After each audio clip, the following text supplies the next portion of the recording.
또 뭘 원하시냐? 하나님을 높여드리고 하나님을 찬양하는 것을 기뻐하시는 분이 하나님이신 줄로 믿습니다.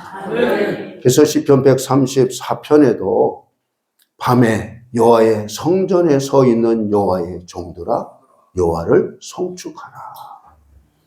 송축하라는 거예요.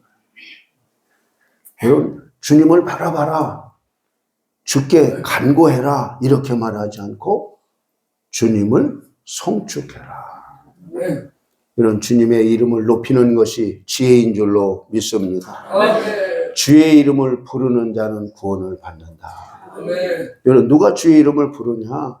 그분이 나를 구원해 주시고 내 목소리에 귀를 기울이시고 내가 구한 것보다 넉넉하게 응답하신다고 하는 사실을 믿는 사람이 그의 이름을 부르고 그를 찾는 자인 줄로 믿습니다. 성경에서 하나님이 찾으시는 자에 대해서 딱 한 번 나오는데 그게 그게 어떤 사람이냐? 신령과 진정으로 예배하는 자를 찾으시느니라. 여러분, 성경에서 하나님이 찾아진 바 됐다. 어떤 사람에게 찾아진 바 되냐? 하나님을 찾는 자에게 하나님이 찾아진 바 된다는 거예요. 여러분, 하나님을 송축하는 가운데 하나님이 임재하시고 함께 하신다는 거예요. 근데 여러분, 하나님이 찾는 자가 있다. 여러분, 고통과 아픔과 문제와 소원을 가진 인생들이 하나님의 도움을 받기 위해서 하나님을 찾으면, 온 마음으로 하나님을 찾으면 내가 너희를 만나주겠다. 그런데 하나님이 찾으시는 자가 있다. 그 찾으시는 자가 누구라고요? 예배하는 자라고요. 예배하는 자. 그래서 이 헬라 말로 예배한다라고 하는 말은 프로스 스퀘어라고 하는 말인데, 이게 프로스라고 하는 이 전도어하고 스퀘어라고 하는 두 단어가 합성된 단어예요. 프로스라고 하는 얘기는 뭐뭐를 향하여 그런 뜻이고, 스퀘어라고 하는 얘기는 무릎을 꿇다, 입 맞추다 그런 말이에요. 한마디로 말하면 굴복한다는 거예요. 하나님이 누구를 찾으시느냐? 하나님을 진정으로 예배하는 자. 여러분, 예배라고 하는 말을 다른 말로 바꾸면 경배고, 경배라고 하는 말로 좀 더 쉽게 말하면 절하는 거예요. 여러분, 무릎 꿇지 않고 여러분 절할 수 있어요? 여러분, 뻣뻣한 사람이 여러분 절할 수 있어요? 하나님이 전능하시고 내가 마땅히 경외해야 될 분이라고 하는 사실을 아는 자가 하나님이 기뻐하는 예배를 드리는 예배하는 자가 되어질 줄로 믿습니다. 실상은 예배 드린다, 예배 본다라고 하는 표현은 잘못된 거고, 가장 정확한 것은 예배한다라고 하는 표현이 가장 정확한 표현이에요. 그러니까 예배하는 이와 같은 자를 하나님이 찾으시는데, 하나님이 예배라고 하는 어떤 이런 것에 대해서 말씀을 어떻게 하라고 말씀을 하셨나요? 안 하셨나요? 우리가 성경을 보면 첫째는 뭘 봐야 되냐? 하나님의 율법을 봐야 돼요. 이게 소위 말하면 헌법과 같은 거예요. 우리가 율법 그러지만 그 율법이라고 하는 말을 그냥 쉽게 그냥 법이다, 법. 하나님 우리에게 법을 주셨단 말이죠. 언제 주셨어요? 모세를 통해서 여러분 10계명 주셨잖아요. 10계명 가운데 4계명은 하나님에 대한 계명이고 6개는 사람에게 대한 계명인데, 여러분, 하나님의 계명 가운데 마지막 4번째가 하나님을 뭐 하는 거예요? 예배하는 거란 말이죠. 안식일을 거룩하게 성별해서 하나님을 예배하면 하나님이 뭐 하신다? 복을 주신다. 10개 계명 가운데 8개는 하지 말라고 하는 거고 2가지만 하라고 하는 건데, 2가지 하라고 하는 거에는 뭐가 약속되어져 있냐? 복이 약속되어져 있는 거예요. 그 하나님에 대한 계명 4번째 계명이 그냥 쉽게 말해서 하나님을 뭐 하라고요? 예배하라고. 예배. 거기에는 하나님의 복을 주신다. 사람에게 주는 첫 번째 계명이 5계명인데 내 부모를 공경하라. 그리하면 내 생명이 길리라. 복이 약속되어져 있다고. 하지 말라고 하면서 거기에 복을 약속하지는 않으셨어요.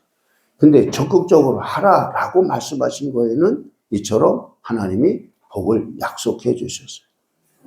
그래서 이 법을 이렇게 우리가 볼 때 모세오경, 이런 토라, 그러면 이게 뭐냐? 법이란 말이죠. 우리가 하나님의 법을, 하나님이 어떤 법을 세워놓으셨는가 하는 것을 보았을 때 제일 먼저는 이 모세오경 속에 하나님이 법으로 정해놓은 것이 있나 하는 것을 보는 거예요.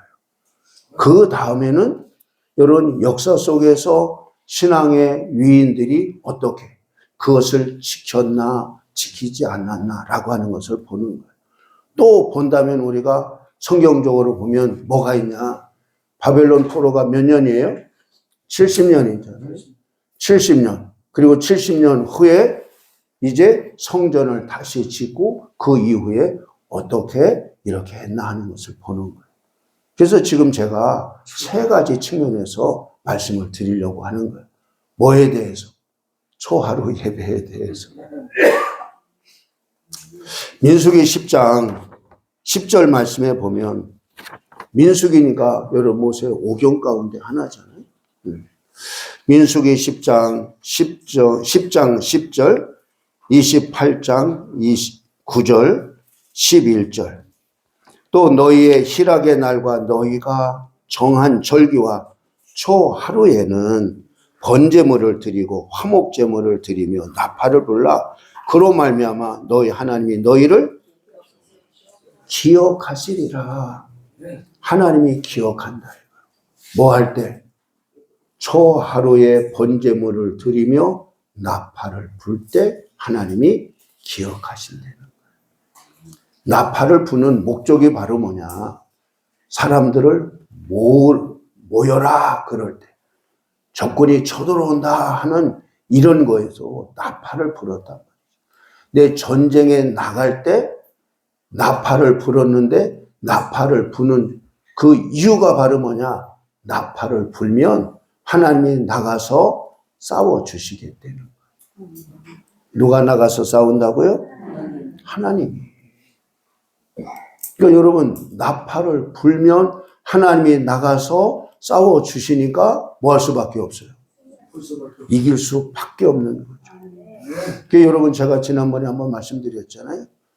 만군의 주 여호와, 만군의 여호와 이런 표현을 많이 쓰는데 그 만군이라고 하는 것은 히브리 말에 차바라고 하는 말인데 전쟁, 무리, 군대 그런 의미라고요. 그러니까 만군의 여호와라고 하는 얘기는 전쟁의 하나님이라는 거예요. 믿으시면 아멘. 그러니까 여러분 전쟁에서 싸워서 이기면 구원받는 거예요. 여러분 승리의 깃발을 흔들 수 있는 이와 같은 주인공이 되어지는 거예요. 아멘. 근데 이처럼 초하루에 번제를 드리며 나팔을 불 때 하나님이 뭐 하신다? 기억하신다. 기억하신다. 28장 9절에 안식일에는 1년 되고 흠 없는 순양 2마리와 고운 가루 10분의 2의 기름 섞은 소제와 그 전제를 드릴 것이니 이는 상번제와 그 전제 외에 매 안식일의 번제니라. 11절 초하루에는 숫송아지 2마리와 순양 1마리와 1년 되고 흠 없는 순양 7마리로 여호와께 번제를 드리되 안식일에도 우리가 제물을 뭘 드려야 되나 하는 제물의 종류와 양이 하나님이 정해 주신 거예요. 근데 뭐 해도 초하루에도 예물을 뭐를 얼마큼 드려야 되나 이것을 정해 주신 거예요. 여러분 하나님이 받지 아니할 예배에 이렇게 예물을 정해 줄 이유가 있어요? 없어요? 없잖아요. 응? 근데 여러분 한번 봐보세요. 안식일에는 1년 되고 흠 없는 순양 2마리잖아요. 그런데 초하루에는 수송아지 2마리란 말이죠. 어느 게 더 커요? 수송아지 2마리. 응? 순양 1마리 1년 되고 흠없는 순양 7마리를 여호와께 번제로 드리며, 번제로 드린다라고 하는 이야기는 사람이 먹을 게 아무것도 없어요. 다 태워서 하나님께 올려드리는 거예요. 뭘로? 향기로. 그래서 구약시대에 번제를 드릴 때 뭐가 꼭 들어가냐? 전제가 들어가는 거예요. 그 전제가 바로 뭐냐? 포도주예요.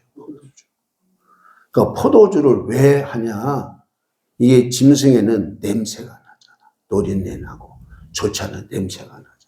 그러니까 그런 냄새가 아니라 향기로운 냄새가 되도록 하기 위해서 전제를 제일 마지막에 이 제물에 뿌리는 거예요.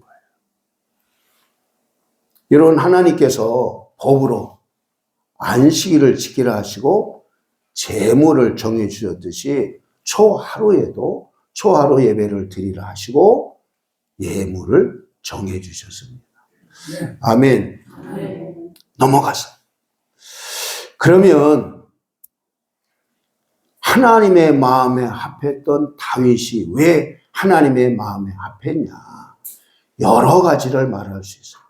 그 첫 번째가 바로 뭐냐? 다윗은 언제나 하나님 앞에 물었어요. 그러니까 물으니까 자기 마음대로 하지 않겠다는 거죠. 이걸 묻는 이유가 바로 뭐예요? 하나님이 나의 주인이십니다. 하나님이 이 전체를 경영하는 주권자이십니다. 그것을 인정해 드리는 행위가 하나님의 뜻, 하나님의 의견을 묻는 거란 말이죠. 그러니까 물으니까 하나님이 대답해 주시니까 하나님과 다윗은 하나가 될 수밖에 없는 거예요. 그냥 알아서 하는 것이 아니라 물어서 하니까 하나님의 뜻대로 행할 수밖에 없는 삶을 살았던 사람이 누구냐? 다윗이에요. 근데 다윗이 유명한 것, 위대한 것 가운데 하나가 바로 뭐냐? 다윗에게 붙여진 별칭이 있어요. 그 별칭이 뭐예요? 노래 잘하는 사람, 연주 잘하는 사람. 그가 연주해서 사울 왕에게 붙었던 악귀가 떠나가게 한 사람이잖아요. 여러분, 그가 연주를 잘해서 그럴까요? 믿음이 있어서. 연주 실력이 아니라 하나님을 높이는 연주이기 때문에 악한 것이 떠난 줄로 믿습니다. 그러니까 스스로가 노래 잘하는 사람, 연주 잘하는 사람, 이렇게 성경이 다윗을 말하고 있단 말이죠. 다윗이 한 일이 바로 뭐냐? 예배 문화를 확립한 이런 왕이 누구냐? 다윗이에요. 그래서 역대상 23장에 보면 그 레위 지파에게 레위 지파가 해야 될 일들을 쭉 이렇게 이야기를 하고 있는데 그 이야기 가운데 하나가 바로 뭐냐? 역대상 23장 31절에 보면 다윗이 하는 말이에요. 거의 유언처럼 남기는 이와 같은 당부의 이야기예요. 또 안식일과 초하루에 절기의 모든 번제를 여호와께 드리되 그가 명령한 규례에 정한 수요대로 항상 하나님 앞에 드리며. 안식일만 말한 것이 아니라 뭐 또 말했어요? 초하루. 누가? 하나님의 마음에 합했던 다윗이. 그가 당부하듯이 유언처럼 예배 문화를 확립하면서 남긴 이야기가 안식일과 초하루와 절기의 모든 번제를 여호와께 드리라. 아멘. 그리고 이 다윗의 아들 솔로몬이 성전을 짓기 전에 성전을 지으려고 하면서 역대하 2장 4절에 보면 이제 내가 나의 하나님 여호와의 이름을 위하여 성전을 건축하여 구별하여 드리고 주 앞에서 향 재료를 사르며 항상 떡을 차려 놓으며 안식일과 초하루와 우리 하나님 여호와의 절기에 아침 저녁으로 번제를 드리려 하오니 이는 이스라엘의 영원한 규례니이다. 영원한 규례로 뭐를 설정해 놓았냐? 안식일과 초하루를 똑같이 이야기한 거예요. 아멘. 그러니까 초창기라고 한 얘기는 솔로몬이 왕이 되고 난 이후에 하나님을 잘 섬겼어요? 잘못 섬겼어요? 잘 섬겼어요. 여러분, 하나님이 솔로몬에게 몇 번 나타나셨어요? 2번 나타나셨어요. 언제 나타나셨어요? 기브온 산당에서 1000번째 드리고 났더니 그날 밤 꿈에 나타나셨어요. 또 언제 나타나셨어요? 성전을 봉헌하고 짓고 봉헌했을 때 하나님이 나타나셨어요. 여러분, 하나님이 이렇게 나타나는 왕이나 이런 선지자들이 없어요. 근데 솔로몬에게 하나님이 그처럼 기뻐하셨다는 거잖아요. 뭐를? 1000마리의 양을 하나님 앞에 드리는 그것을 하나님이 기뻐하시고 꿈에 나타나셔서 솔로몬아, 내가 너에게 무엇 주기를 원하느냐? 내게 구하라. 그냥 번제를 드렸는데 하나님이 내가 너 구하는 거 줄게. 너 소원이 뭐야? 하고 물어오셨잖아요. 아멘. 그래서 다윗도 솔로몬도 이처럼 초하루 예배를 영원한 규례로 명령한 이와 같은 왕이었다. 아멘. 근데 사실은 솔로몬이 초창기에는 잘 했는데 말년에 가서 모든 게 너무나도 좋으니까 속국으로 삼았던 주변에 있는 모든 나라의 공주들을 자기 아내로 다 삼은 거야. 몇 명? 후궁이 몇 명? 섭이 몇 명? 도합 1000명. 사실은 본처도 이게 바로의 딸을 얻었잖아요. 그러니까 사실은 이방 여인 아니야. 그래서 뭐하냐? 첫 번째 부인도 결국을 따로 해줬단 말이죠. 그러니까 우상을 끌어들인 왕이 누구냐? 이게 솔로몬이에요. 솔로몬. 각 산당을 짓고 하는 이런 일을 이 솔로몬이 한 거예요. 그러나 하나님이 다윗과의 약속을 기억하시고 솔로몬 때에는 망하지 않게 하시고 그 아들 때에 나라가 분열되게 하는 이와 같은 일을 행했단 말이죠. 나라가 분열되어지니까 하나님을 잘 섬기는 이와 같은 왕들이 적거나 없거나 하는 이런 시대를 한참 지나가다가 마지막에 가서는 그처럼 하나님의 영광이 나타나서 제사장이 들어가서 집례할 수 없을 정도였는데 이제는 그 성전이 돌 위에 돌 하나도 남지 않도록 다 무너지게 하는 하나님 마음이 얼마나 쓰렸을까. 그처럼 하나님이 기뻐했는데 기뻐한 것만큼 그 성전을 무너지게 할 때 그 아픔도 되게 컸을 것이다. 아멘. 그러면서까지 성전이 무너지고 그리고 뭐하냐? 바벨론 포로 70년이란 말이죠. 근데 바벨론 포로 70년에 대한 연대를 이렇게 얘기할 때 저는 성전이 무너지고 성전이 세워진 그 70년을 저는 그 70년으로 보는 거예요. BC 586년에 바벨론 성전이 무너지고 그리고 수룹바벨 성전이 516년에 봉헌하게 되어집니다. 그 70년을 저는 그 바벨론 포로로 바벨론 유수로 이렇게 보고 있어요. 학자들마다 그런 것을 좀 달리하지만 저는 그런 의견을 갖고 있다. 왜? 하나님은 성전을 기뻐하시니까. 아멘. 바벨론 시대에 쓰여진 성경이 몇 권? 2권이란 말이에요. 여러분들은 성경을 잘 아셔서 네. 하나는 에스겔서고 또 하나는 다니엘서. 근데 이처럼 에스겔이 바벨론 70년 포로 기간 동안에 하나님이 에스겔에게 말씀하시고 그러시는데 언제 말씀하시냐? 초하루에 말씀하시는 거예요. 이것이 한 번, 두 번이 아닌 거예요. 에스겔서 26장 1절에 보면 11째의 어느 날, 어느 달 초하루에 여호와의 말씀이 내게 임하여 이르시되. 언제 하나님의 말씀이 임했다고요? 초하루에. 29장 17절에 27째 해 첫째 달 초하루에 여호와의 말씀이 내게 임하여 이르시되.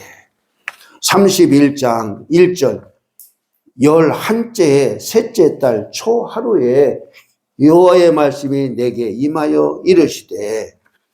32장 1절 12째 해 12째 달 초하루에 여호와의 말씀이 내게 임하여 이르시되. 여러분, 하나님이 생각 없이 아무 때나 말씀하시고 임하시고 말씀하신 것이 아니라 언제? 초하루에. 여러분, 이것을 우연이라고 말할 수 있어요? 우연이라고 보기에는 좀 그렇잖아요. 한 번도 아니고 두 번도 아니고 이처럼 포로 기간 가운데 정말 주권을 빼앗기고 어려움을 겪고 있는 이와 같은 때 하나님이 에스겔에게 언제 임하시냐? 초하루에 임하셔서 말씀하시는 거예요. 그 이야기는 초하루를 기억하려는 거죠. 믿으시면 아멘. 그래서 에스겔서 45장 17절에 보면 군주의 분부와 번제와 소제와 전제를 명절과 초하루와 안식일과 이스라엘 족속의 모든 정한 명절에 갖추는 것이니 이스라엘 족속을 속죄하기 위하여 이 속죄제와 소제와 번제와 감사 제물을 갖출지니라. 초하루에 번제물 이런 정한 절기의 예물을 갖추려는 거예요. 46장 1절 한번 같이 한번 보겠어요. 에스겔서 46장 1절부터 3절까지 시작. 주 여호와께서 이같이 말씀하셨느니라. 안뜰 동쪽을 향한 문은 일하는 엿새 동안에는 닫되 안식일에는 열며 초하루에도 열고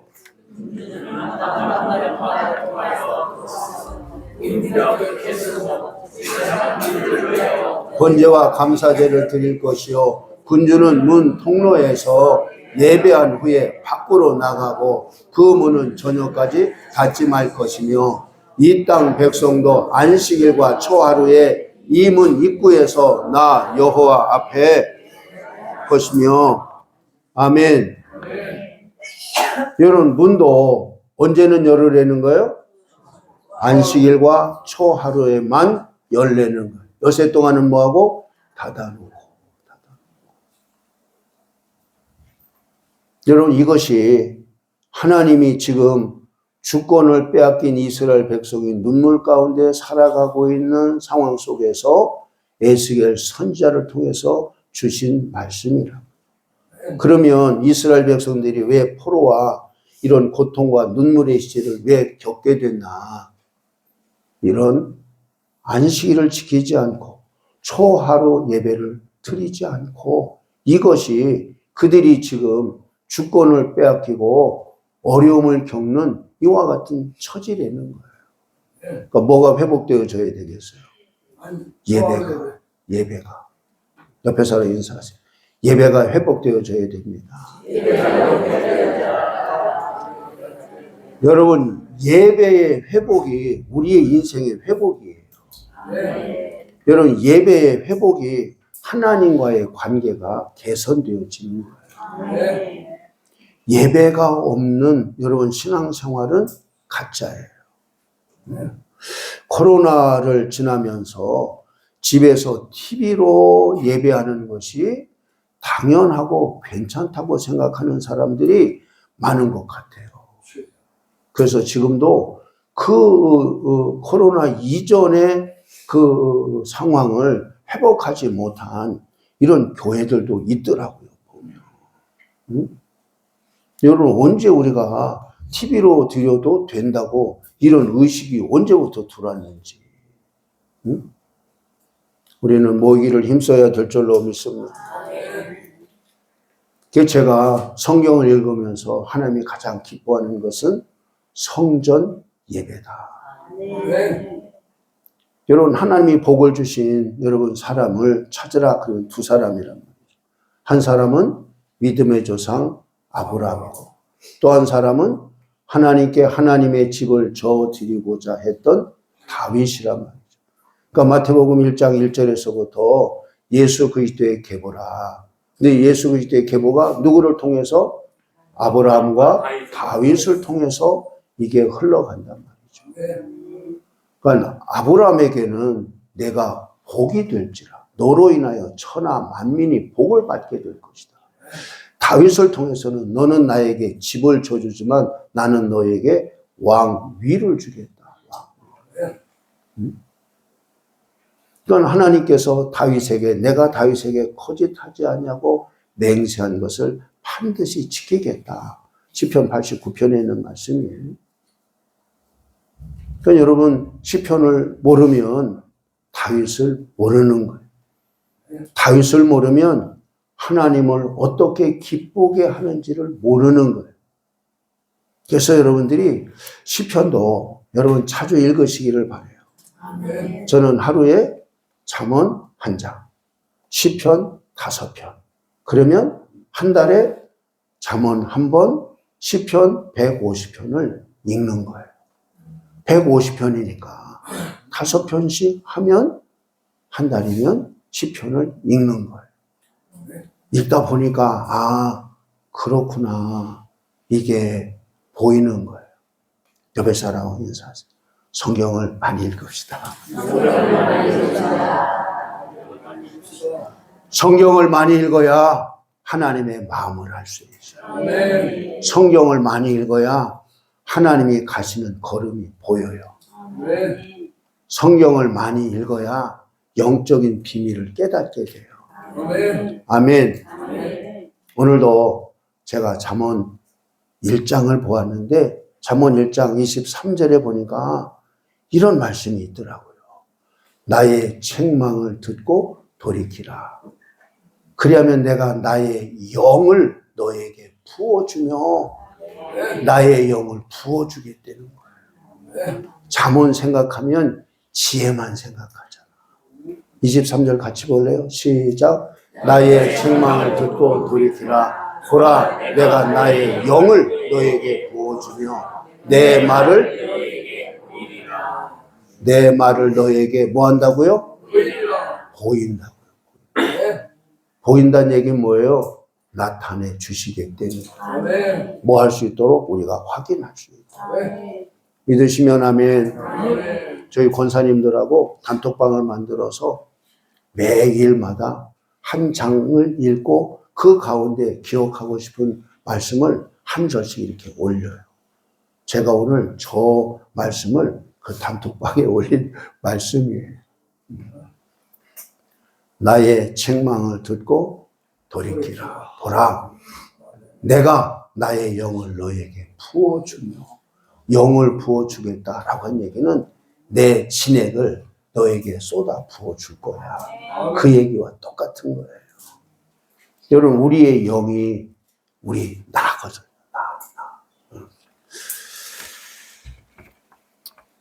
바벨론 포로가 끝나고 난 다음에 하나님이 고레스 왕을 통해서 유다인들은 돌아가서 너의 하나님 여호와를 위하여 성전을 건축하라. 내 왕궁에 있는 이것을 가지고 가서 해라. 하나님이 그렇게 하시잖아요. 그러니까 제가 왜 하나님이 성전 예배라고 생각하냐? 하나님의 관심은 오직 어디에 있냐? 성전에 있는 성전. 여러분, 사람이 성전에 관심을 갖고 있지 않고 누가 관심을 갖고 있냐? 하나님. 하나님이 솔로몬이 성전 건축하고 난 이후에 내 눈과 내 마음이 항상 여기에 있으니 하나님의 눈과 하나님의 마음이 어디에 있다고요? 하나님의 성전에 있다고요. 믿으시면 아멘. 믿으시면 아멘. 하나님이 그처럼 여러분 기뻐했을 때가 솔로몬이 성전 봉헌할 때 이외에 다른 어떤 때 있었냐고요.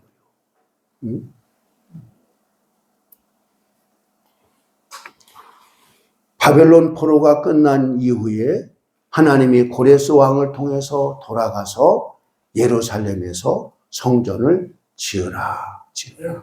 성전을 짓기 시작했죠. 성전을 짓기 시작했는데 여러분 계속 질 수 있었어요? 못 졌어요. 왜 못 졌어요? 누가 방해했어요? 이방인들이 처음에는 돕겠다 그랬더니 아이 돕지 마. 우리 하나님이니까 우리가 할 거야 그랬더니 돕지 말라고 한다고 이제는 완전히 삐쳐가지고 그래가지고 이제 방해하는 자가 되어졌잖아요. 몇 년 동안 못 졌어요? 18년 동안 성전을 짓다가 여러분 못 짓고 기초속 놓는 거 보고 너무 좋아했는데 여러분 성전이 중단되어졌을 때 성전을 재개하게 한 분이 누구예요? 하나님. 누구를 통해서? 학개와 스가랴를 통해서 성전을 빨리 지으라. 응? 금도 내 것이요 은도 내 것이요. 할렐루야. 여러분 유다인들은 아직 때가 아니라고 성전 지을 생각을 못하고 있잖아요. 근데 하나님은 선지자를 통해서 빨리 성전을 지어라. 이후의 영광이 이전 영광보다 더 크니 아멘. 성전 지으라고 촉구하신 분이 하나님이시란 말이죠. 성전을 봉헌하고 난 이후에 돌아온 이스라엘 백성들에게 이런 하나님의 말씀을 가르치는 자가 제사장이요 하나님의 말씀에 능통한 에스라. 그리고 술 맡은 관원장으로 왔다가 나중에 총독이 되었던 느헤미야가 성벽을 완성하고 하는 일을 한단 말이죠. 그러니까 그 에스라가 다시 재교육을 하는 것처럼 재교육할 때 초하루 예배를 얘기했나 안 했나 라고 하는 것을 본 거죠. 에스라서에 봤더니 3장 5절과 6절 에스라가 하는 말이에요. 에스라서 3장 5절과 6절입니다. 저 앞을 보시고 시작. 그 후에는 항상 드리는 번제와 초하루와 여호와의 모든 거룩한 절기의 바른제와 사람이 여호와께 기쁘게 드리는 예물을 드리되 7째 달 초하루부터 비로소 여호와께 번제를 드렸으나 그때 여호와의 성전 지대는 미쳐놓지 못한지라. 성전 지대는 미쳐놓지 못했는데 에스라가 뭐부터 한 거예요? 하나님 앞에 제사를 드리는 이걸 먼저 한 거예요. 아니 성전이나 짓고 해야지. 그게 아닌 거죠. 이제는 포로에서 벗어났으니까 마음껏 하나님 앞에 제사해도 뭐라고 할 사람이 아무것도 없으니까 하나님께 제사 드리는 것이 이게 급한 거야. 급한 거야. 왜? 하나님의 은혜를 입어야 되는 이와 같은 피조물이니까 우리 인간이. 그래서 여러분 초하루에 하나님 앞에 예물을 드리며 했다는 느헤미야 8장 2절. 그럼 느헤미야는 어떻게 했나? 7째 달 초하루에 제사장 에스라가 율법책을 가지고 회중앞 곧 남자나 여자나 알아들을 만한 모든 사람 앞에 이르러. 7째 달 초하루에 이 에스라가 뭐하냐? 사람들을 모아놓고 말씀을 낭독하고 하나님 앞에 제사하는 이런 거룩한 모임을 가진 거죠. 아멘. 10장 33절 느헤미야 10장 33절. 곧 진설병과 항상 드리는 소제와 항상 드리는 번제와 안식일과 초하루와 정한 절기에 쓸 것과 성물과 이스라엘 위하여 속죄제와 우리 하나님의 전에 모든 일을 위하여 쓰게 하였고, 중요한 사실은 느헤미야도 초하루 예배를 소중하게 여겼다. 그것을 가르쳤다. 아멘. 마지막 성경 한 구절 보고 기도하는 게 아니라 성찬식 하겠어요. 이사야서 66장 23절입니다. 이사야, 그러면 여러분 대선지자 아닙니까? 이 세상에 하나님이 메시아를 보내줄 것을 예언한 대선지자가 이사야 아닙니까? 그렇죠? 네. 이사야 66장 23절. 66장이니까 마지막 장, 거의 마지막 부분이에요. 자, 앞을 보시고 한번 같이 봅니다. 시작. 여호와가 말하노라, 매월 초하루와 매 안식일에 모든 혈육이 내 앞에 나와 예배하리라. 그러니까 우리가 초하루 예배를 드리는 것은 저 말씀을 땡겨서 하는 거예요. 응? 여호와가 말하노라, 매월 초하루와 매 안식일에 모든 혈육이 내 앞에 나와 예배하리라. 우리는 그 이사야 선지자를 통해서 말씀하신 그 말씀을 우리는 실천하고 있는 거죠. 믿으시면 아멘. 여러분, 초하루 예배 드려야 될 이유가 충분하죠. 드리면 안 돼요? 드리면 조금 좋은 거예요? 아니면 확실히 드려야 돼요? 그 여러분들이 판단하시고 여러분의 교회 가셔서, 그래서 옛날 성경 번역에는 월삭이라고 하는 표현을 써서 이게 무슨 말인가. 그런데 요즘에 개정 개역에서는 초하루로 이렇게 해석을 해서 이해하기가 쉽고, 항상 하나님이 시작한 사람이에요. 알파와 오메가인 것처럼 하나님은 첫 것을 기뻐하신 분이 하나님이신 줄로 믿습니다. 모든 육체가 여호와 앞에 나와서 예배하리라. 여러분, 예배하는데 승리해서 하나님이 찾으시는 자들이 되시기를 예수님의 이름으로 축복합니다. 우리 한번 기도하겠습니다. 오늘 이 말씀을 여러분이 들었는데 이전에 몰랐지만 알았었지만 쉬고 있었다든지, 하나님, 내가 초하루에 주님 앞에 예배를 드리겠습니다. 목사가 깨달으면 성도 전체에게 이것을 실행할 수 있는 거죠. 근데 깨닫지 못하면 뭐하냐? 주일만 드릴 수밖에 없는 이런 상황이 될 수밖에 없는 거죠. 하나님, 나에게도 초하루의 예배, 에스겔에게 초하루 날 임하셔서 말씀하셨듯이 나에게도 말씀하여 주옵소서. 우리 한번 짧게 3분 동안만 기도하겠습니다. 살아계신 하나님, 예배하는 자를